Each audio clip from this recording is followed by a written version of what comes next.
Confuse कर रहे थे और विधवा।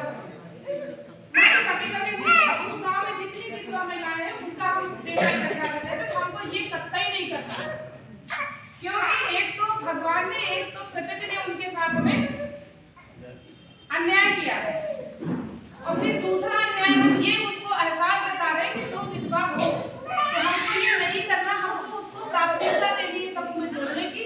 अलग से कोई समूह नहीं बनाना है, अलग से कोई समाज में ऐसी कोई विचारधारा नहीं डालनी है कि तुम ये हो, नहीं, वो भी महिला है, उसको हमारे आपकी तरह जीने का अधिकार है और हमारे आपकी तरह उसको काम करने का अधिकार है। तो हमको सिर्फ सामान्य समूह बनाने हैं, हमको दिव्यांग समूह बनाने हैं, और हमको बुजुर्ग समूह, इल्डर समूह, वृद्ध समूह वो बनाए, ताकि हम हर एक समाज की महिलाओं को जोड़ करके समूह बनाए। दूसरा आपका बीआरएफ की बात मैडम ने बड़ी अच्छी बताई थी कि बीआरएफ हम क्या करते हैं, जोखिम निवारण निधि करते हैं, यहाँ पर आपकी सबसे सर्वोच्च भूमिका है। बीआरएफ का पैसा ग्राम संगठन में जाता है, तो लोगों के मन में ये होता है कि ये पैसा आ गया है, इसको हम बांट लें, तो हमको बांटना नहीं, वो ऐसी निधि है कि जब हमारे ऊपर कोई आपदा आए, आपदाएं भाई, आपदा कितनी तरह की होती है, आपदा कितनी तरह की होती है, कोई दीदी बताएगी? हाँ दीदी बताओ। तीन प्रकार की होती है आपदा। कौन कौन? बहुत अच्छा बता रही हैं। जैसे मैं खेती बाड़ी पे आपदा आ जाती है, जैसे हम लोग बीज डालते हैं, बीज नहीं जानता है। बिल्कुल सही, ये भी आपदा है, बिल्कुल सही। और कभी कभी मैं घर में दिक्कतें बढ़ जाती हैं, दवा के लिए, इलाज के लिए पैसा भी नहीं रहता है। एकदम सही। और मैं नेताओं है नहीं आप देखिए, आपदाएं दो होती हैं, ठीक? नंबर एक आपदा प्राकृतिक आपदा। कौन सी?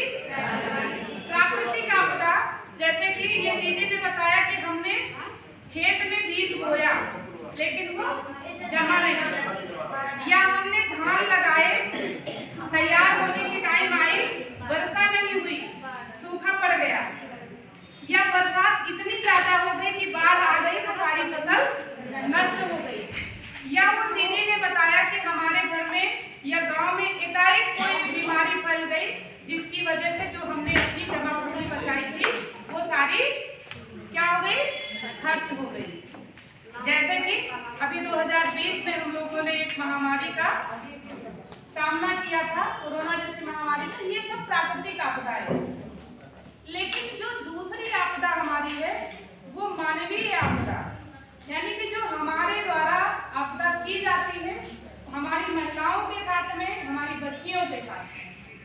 जैसे कि कोई भी है, कोई बहू की, हमने अपने बेटे की शादी किया, उसको दहेज से संबंधित प्रताड़ित किया, मारा पीटा, ये सब, या आपस में विवाद हो गया, लाठी से मारपीट हो गई, या तो किसी हमारे गांव की बेटी थी, उसके साथ में तलाक हो गया, उसके ससुराल वालों ने छोड़ दिया, वो आकर के गांव में तो जो ऐसी स्थितियां हैं, इन्हीं स्थितियों में हमको ये जोखिम निवारण निधि का प्रयोग करना है। बीमारी आ गई, हमारे गांव में कोई ऐसी एक महिला है या कोई ऐसा बुजुर्ग है जिसके इलाज कराने के लिए पैसा बिल्कुल नहीं है, उसके परिवार में भी कोई नहीं है, सबसे पहली प्राथमिकता हमको उस पैसे का प्रयोग उसमें करना है। बहुत सही उन्होंने जवाब बताया, तभी हमारा ग्राम संगठन तय करेगा, हम उसको पैसा दे सकते हैं, पर ग्राम संगठन के ऊपर निर्भर करता है कि वो पैसे की वापसी करना है कि नहीं करना है, ब्याज लगाना है कि ब्याज नहीं लगाना है। ये हमारे ग्राम संगठन को अधिकार है, वो स्वतंत्र है कि वो क्या करना है, ठीक? तो ये इसको जैसे पहुंचे तुरंत नहीं खर्चा करना, वो पैसा रक्षित करके आपको रखना है कि इस तरह की कोई आपदा आती है तो इमरजेंसी में हमारे सबके पास में पैसे नहीं होते हैं, हम उस पैसे का उस समय हम प्रयोग करें जिस समय हमें बहुत आवश्यकता है और चारों तरफ से हमारे रास्ते बंद हो चुके, एकदम घनघोर अंधियारे में हम पड़े। अब इसमें किसी को कोई संदेह है? किसी दीदी को कोई संदेह जोखिम निवारण निधि के बारे में? तो बस अब आगे का फिर से हम